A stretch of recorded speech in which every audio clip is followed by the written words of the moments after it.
Where did Cain's wife come from? We've been asking this question for a long time as humans, especially Bible believers, or, going to church and listening to people who are talking about Genesis and trying to understand, okay, you got Adam, you got Eve. Then they have children.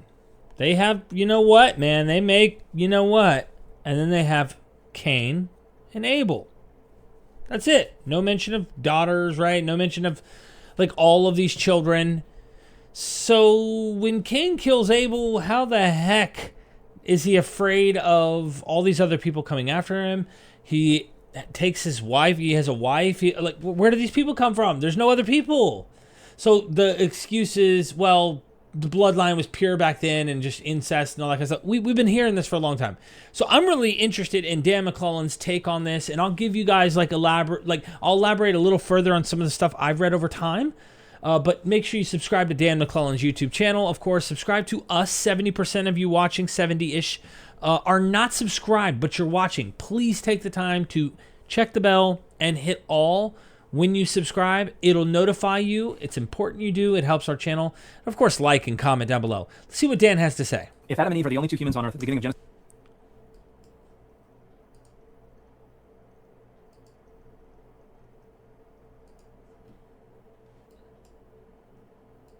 If Adam and Eve are the only two humans on earth at the beginning of Genesis chapter 4, where did Cain's wife come from? Hey everybody, I'm Dan McLellan. I'm a scholar of the Bible and religion, and the traditional answer is to imagine that Adam and Eve must have had a bunch of other children that are not mentioned in the text, and some of them must have been daughters, and Cain must have just married one of his sisters. Yeah. And then they had a bunch of children, and they married each other, and they had a bunch of children, and they married each other.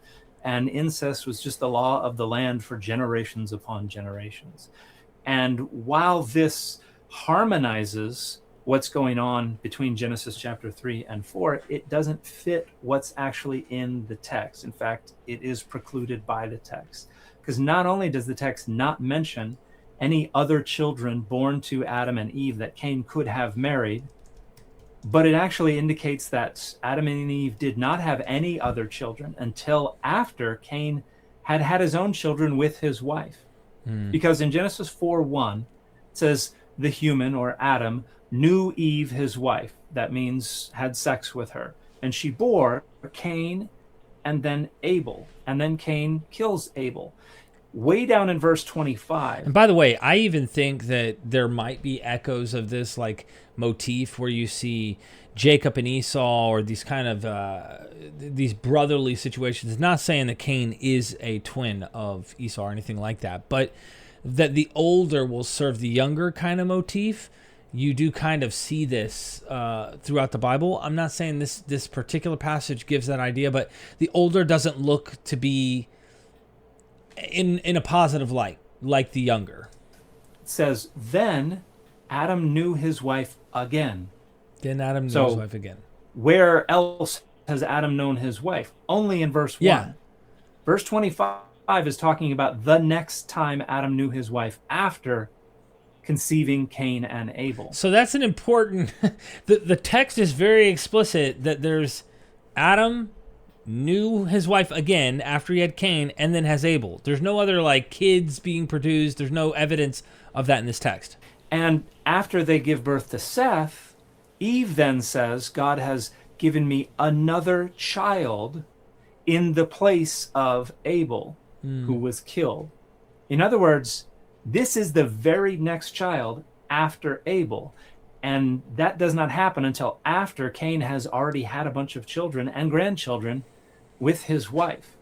So if we actually follow the narrative sequence as it is laid out in Genesis chapter 4, as the Hebrew grammar indicates, with the use of the Vav conversive, Adam and Eve did not have a third child until after Cain had already had children and grandchildren.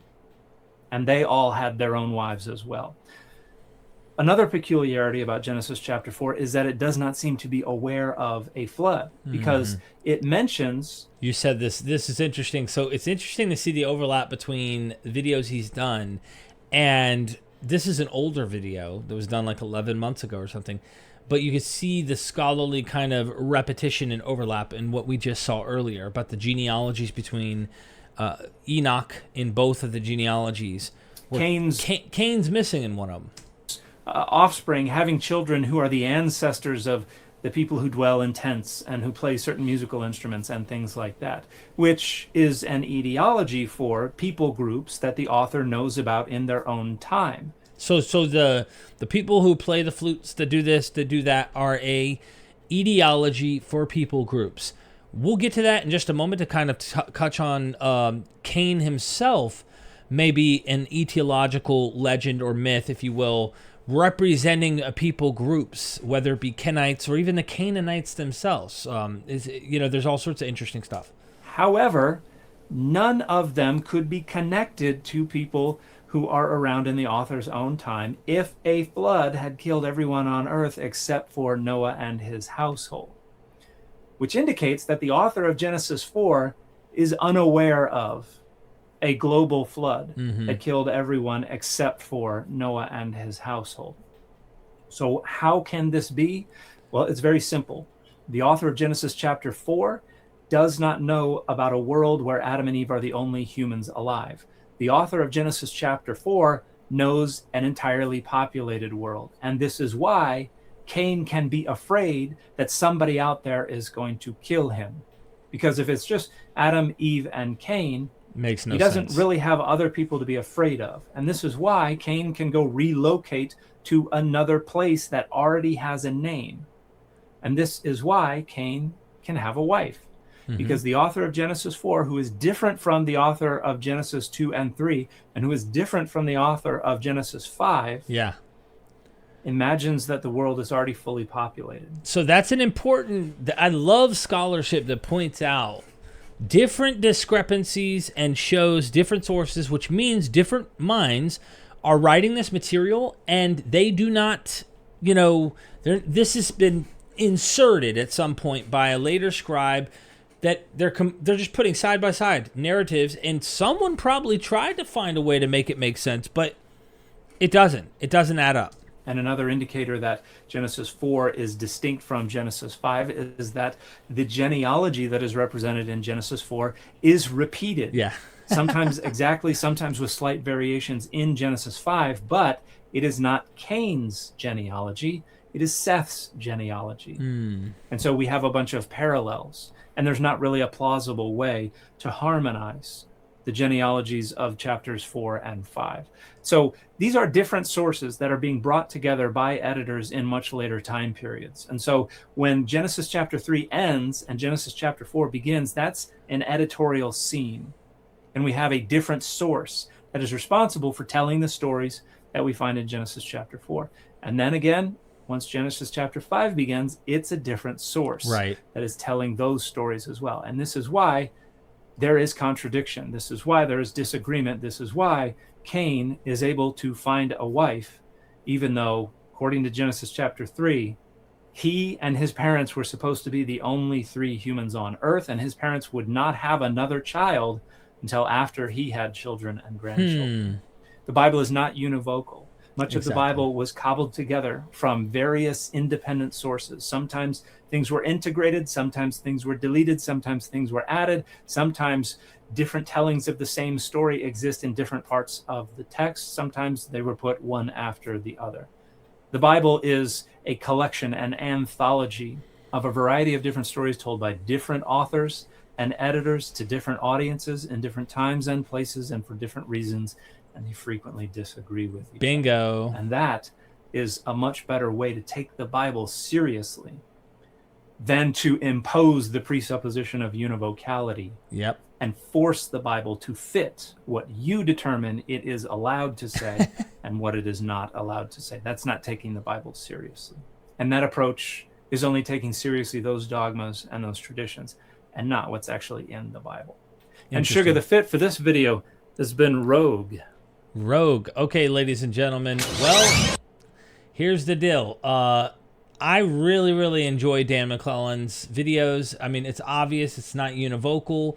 So what we're going to do is we're going to take a quick glance at the Bible itself just to kind of, take a look at Genesis 4, right? So we're looking here. Of course, we know the story. If you want, go read it yourself. But Cain is an agriculturalist. He's doing, crops and farming, right? And Abel is someone who's a shepherd. He's herds and flock and all of that.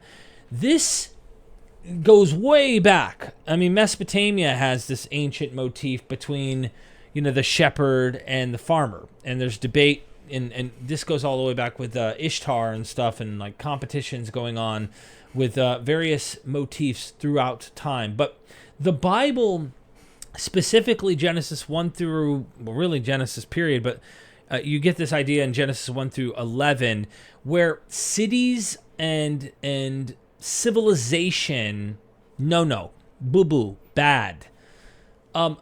Nomadic shepherd, herding and whatnot, good. Jacob was, a shepherd of his flock, while his brother was a hunter. But what symbolizes bad about agriculturalists is they're established. You have to be established, which means you build a city. In order to have the agriculture, you're situated. You stay in one place the whole time. So Cain is, in a sense, symbolically representing agriculturalist, which is why when God asked for, they brought their gift to God, one was a sacrifice, which was Abel, and one was bringing crops, which was Cain. And God wasn't impressed by Cain's offering. He was impressed by the sacrifice of, the best of his flock from Abel. Okay, there's that.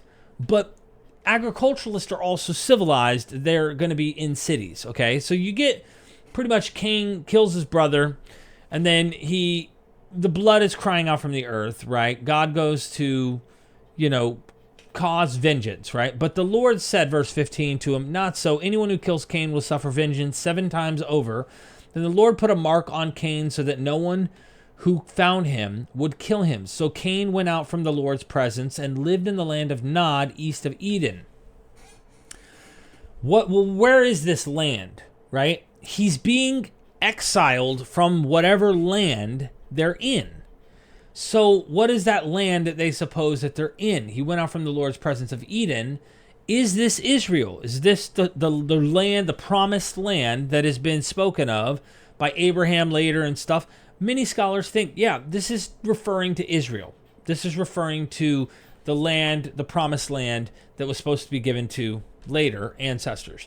So Cain is being put east of that. Does that mean he's in like modern Jordan region? Does that mean he's over in Persia? Does that mean he's actually out here in like the land of Edom, the Edomite land, if you will, the Kenites region? There's suggestion by scholars that Cain may represent the people of Edom, the Edomites and such, because if you go down, you say Cain made love to his wife and she became pregnant and gave birth to Enoch. Interestingly, I got a bunch of crap from people online saying, Enoch's not a descendant of Cain. Well, you know what? Dan McLellan actually pointed this out last time. And it's like, there's 2 genealogies. They don't need to agree. I was using the genealogy that says Cain is the father of Enoch. Simple as that. So I wasn't wrong. But they want to go with the genealogy that has, Noah's line and Seth's line and the good line where Enoch's mentioned and, of course, lived 365 days and stuff. They're really the same. They're technically, one seems to be an older version of a genealogy that later on this author who did the Noah episode seems to have added. Okay, so they're still riffing off of a similar genealogical overlap, but there's a lot of differences too. So anyway, gave birth to Enoch. Cain was then building a city. Boo-boo. We saw that with Nimrod. We saw that with Nimrod in Genesis 9, 10, and 11, where you get Nimrod building a tower, a city. Oh, no, bad. Boo-boo. Okay. And he named it after his son Enoch. That's interesting. To Enoch was born Irad, and Irad was the father of Mahujael, and Mahujael was the father of Methushael, and Methushael was the father of Lamech, which Lamech shows up in both genealogies in the next chapter too. Lamech married 2 women, one named Ada and the other Zillah. Ada gave birth to Jabal. He was the father of those who live in tents and raise livestock. His brother's name was Jubal. He was the father of all who played stringed instruments and pipes. And Zillah also had a son, Tubal-Cain, who forged all kinds of tools out of bronze and iron. Tubal-Cain's sister was Naamah. So it's likely whoever wrote this genealogy knows that these names and peoples probably represent groups, people groups around the time, like Dan McLellan said, that they wrote this, that they symbolize etiologically, they represent these groups. What's interesting is the bronze and iron part, because in Edom, you had metallurgical sites that go back 4,000 and 5,000 years. Right there near Sinai and the Arabian Peninsula, right there, you find south of the Dead Sea, there is metallurgical sites where they definitely messed with bronze and iron, and they were doing a lot of metallurgy. So some scholars think that there's that. There's also the Kenite, or the name Cain is linguistically close to Kenite. Kenites are associated, metalworking, southern deserts, Midianite territory, which just so happens to coalesce with the Moses stories, if you will, where he has to enter into these territories, of course, in the Exodus. Also, think of the conquest, Canaanites. I don't know if there's any etymology between the Canaanites and Cain, but I know Cain is pushed out of the land. Joshua's conquest is to remove these people who are indigenous to this land out of the land. And Cain is pushed out of the land. Now, they're blaming Cain as a murderer. Okay? And that is exactly what gets accused of the Canaanites as well, as murderers who kill all their offspring and stuff. So it's a different kind of accusation, but it's still killing their children and things like that. There's all sorts of... Their sins have been built up. So there's reason that scholars think. You got the agriculturalist versus the shepherd. You've got metallurgy. You've got all these elements. And if you didn't know this about Cain, it's worth knowing. There's probably much more scholars have to say on this. I think it's worth checking out. I would also just mention the killing of one's own brother, right? This is not fratricide, is it? It's there's a particular term for it, and I'm drawing a blank here. But this is a common mythic theme, right? You get this with Romulus, even Enkidu and Set. There's the killing of one's own kin, brother specifically, is a well-known trope. It's a well-known origin myth. And so we find that in Genesis. Anyway, there's so much more, I'm sure. You see Esau, Edom, all this. Okay, there's all sorts of stuff to potentially see parallels here. But what do you think?